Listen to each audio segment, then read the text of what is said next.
Við erum í Þistilfirði við norðausturhorn Íslands. Þorskurinn komin inn á fjörðinn til að hrygna. Stór hluti af þeim þorski sem elst upp fyrir Norðurlandi fer suður fyrir land til hrygningar í hlýrri sjó.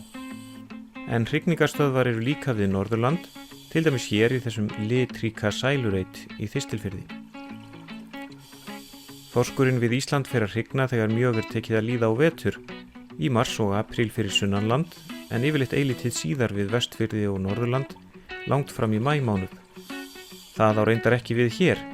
Trúlega er hlýrra hér á grunnsævinu í Þistilfirðinum, vorsólin farin að ylja.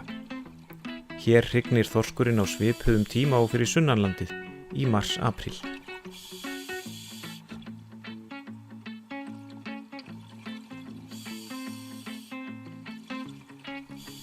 Hér er stór hrygna. Sjáið hvað hún er útbelgd af hrognum.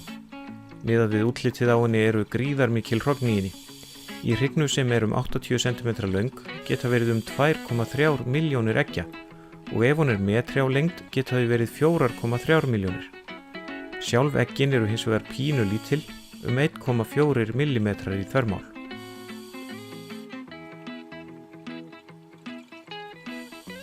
Hér eru einstakar myndir af mökun þorsks. Slíkar myndir hafa ekki náðst áður nema þar sem þorskur er alinn í búrum eða kerum. Hængurinn og hrygnan snúa saman kviðum, hrygnan sprautar út eggjum sínum og hængurinn svilunum.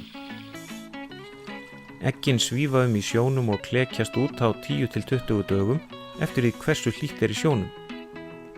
Úr þeim kemur lirfa og úr eggi sem hringt í mars er lirfan orðin að svokölluðu núllgrúppuseiði í júlí eða ágúst.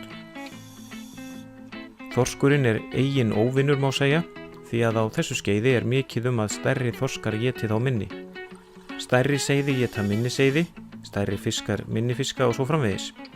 Fyrstu 3 mánuðina eða svo berast lirfurnar og seiðin með straumum og stjórna lítið ferðum sínum, en svo fara þau að leita til botns.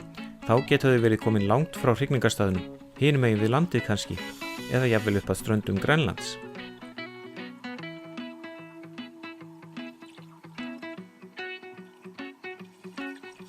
Það er talið óhætt að áætla að á bilinu 100-300 milljónir einsás þorska séu í sjónum.